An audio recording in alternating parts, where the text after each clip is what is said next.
কেমন আছো বলো সবাই? আজকে আবার একটা নতুন ব্লগ নিয়ে চলে এসেছি। আসলে এই ব্লগটা ছিল গণেশ পুজোর দিনের, তবে আমি আপলোড করার না সুযোগ পাইনি। আমি দিন দিন একটু কুঁড়ে হয়ে যাচ্ছি বলতে পারো। যাই হোক, ঘড়িতে বাজে তখন 8:30, বেরিয়ে পড়েছিলাম আমরা গণেশ পুজোর একটা নিমন্ত্রণে যাব বলে। তো বড়মশাই আসলে একটু আসতে দেরি করে ফেলেছে, তো সেজন্য আমাদের যেতেও একটু দেরি হয়ে গেল। আর গণেশ পুজোর দিনে আমাদের পাড়াতে আর কি একদম আমাদের গলির সামনেই নতুন একটা ফ্ল্যাট হচ্ছে, সেখানে আবার নতুন একটা শাড়ির দোকান উদ্বোধন হয়েছে আজকে, যার নাম হচ্ছে সাজকন্যা। আজকে যেখানে নিমন্ত্রণটা রয়েছে আমাদের বাড়ি থেকে লোকেশনটা একটু দূরে, সেই জন্য আমরা ভেবেছিলাম 8টার মধ্যে বেরিয়ে যাব, কিন্তু ওই যে আমার বরমশাইয়ের জন্য একটু দেরি হয়ে গেল। 8:30 বেজে গেল বেরোতে বেরোতে। যেতে যেতে মনে হচ্ছে 45 মিনিট মতো লাগবে, কারণ জিপিএসে তো তাই দেখাচ্ছে যে 45 মিনিট টাইম লাগবে।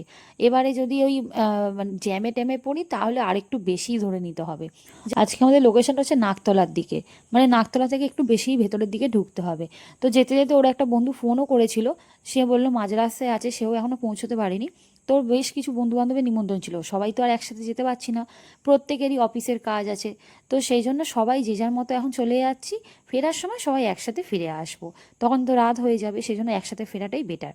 আর এখন যেহেতু সবারই অফিস, যে যার অফিস থেকে একেবারে টানা ওখানে চলে যাবে বলে দিয়েছে।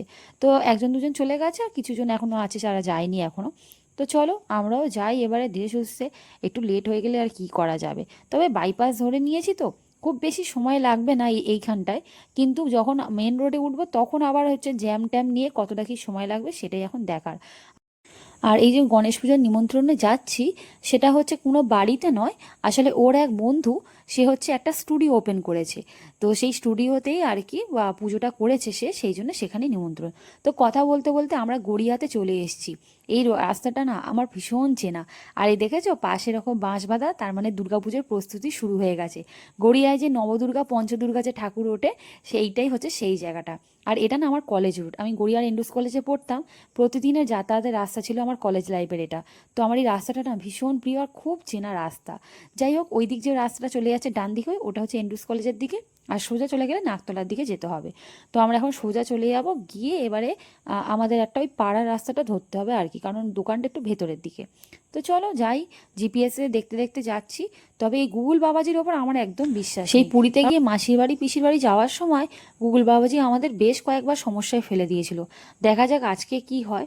আর রাস্তায় আস্তে আস্তে আজকে বেশ অনেক জায়গায় দেখলাম হচ্ছে গণেশ পুজো হচ্ছে। আর এখানে দেখো বেশ মেলাও বসেছে। তবে এই রাস্তাটা দেখলাম বেশ জ্যাম হয়েছে। আসলে সরু মতো রাস্তাটা তো, সেই জন্য একটু জ্যামটা বেশি। তো চলো, জ্যামটা ছেড়েও গেছে। একেই তো আমরা লেট করে বেরিয়েছি, তার উপরে যদি এরকম জ্যামে আটকাতে হয় কিরকম বিরক্ত লাগে বলো। তো যাই হোক, আমরা অবশেষে লোকেশনে চলে এসেছি। এই যে একে স্টুডিওস, এটাই হচ্ছে ওর বন্ধুর স্টুডিওটা। আর এখানে অনেক রকমের কাজ হয়, জেরক্স প্রিন্টিং থেকে শুরু করে, যেহেতু এটা স্টুডিও, ফটোশ্যুট তো হবেই। এছাড়াও এখানে কাস্টম জুয়েলারি থেকে শুরু করে কম্পিউটারে বিভিন্ন পার্টসও পাওয়া যায় দেখলাম। সামনে তো দেখলাম বোর্ডটা দেওয়া ছিল, দাঁড়িয়ে দাঁড়িয়ে একটু পড়ছিলাম আর কি। যাই হোক চলো, গণেশজির একটুখানি দেখা করে নিই, যার জন্য এখানে আসা তাকে একটু প্রণাম করে নিই, নিয়ে তারপর একটু বাইরের দিকে যাব। আর খুব সুন্দর দেখো স্টুডিওর ভেতরটা, ছিমছাম খুব সুন্দর সাজানো। আর গণেশজিকে তো খুব সুন্দর লাগছে আজকে, খুব সুন্দর হয়েছে ঠাকুরটা, ভেতরটা খুব সুন্দর সাজিয়েছে। যাই হোক চলো এবারে বাইরের দিকে যাই। আর এই জুয়েলারিগুলো খুব সুন্দর, দেখো কাস্টম জুয়েলারি দেখলেই তো আমরা মেয়েদের একেবারেই চোখ আটকে যায়, সেখান থেকে আর নড়তে ইচ্ছা করে না। তো আমিও একটুখানি দাঁড়িয়ে পড়েছিলাম, এত সুন্দর সুন্দর জুয়েলারি, সেগুলি একটুখানি দাঁড়িয়ে দাঁড়িয়ে দেখছিলাম। আর আমরা আসতে না আসতে আমাদের হাতে কোল্ড ড্রিঙ্কস আর আমাদের হচ্ছে প্রসাদও দিয়ে দিয়েছিল, লাড্ডু একটা করে।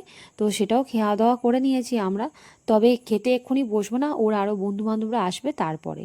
তো ওদের যে স্টুডিওটা করেছে ঠিক তার সামনেই না একটা মন্দির দেখতে পেয়ে এখানে চলে এলাম, একটা শিবের মন্দির। আর এসে এত অবাক হলাম, এটা অতীব প্রাচীন মন্দির। দেখো লেখাই আছে স্থাপিত 1707 সাল।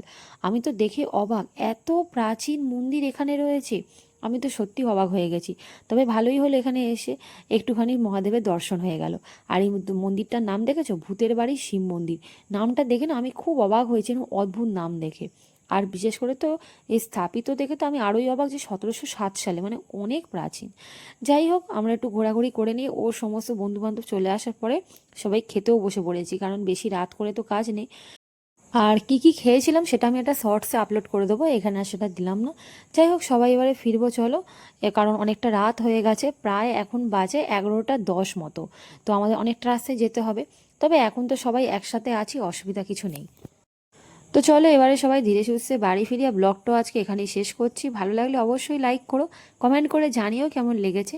আর হ্যাঁ, আমার ভিডিওগুলো যদি তোমাদের ভালো লেগে থাকে তাহলে আমার চ্যানেলটাকে সাবস্ক্রাইব করতে কিন্তু একদম ভুলো না। সবাই খুব ভালো থেকো, সুস্থ থেকো। তোমাদের সাথে দেখা হবে আবার নতুন একটা কোনো ব্লগ নিয়ে। রাধে রাধে।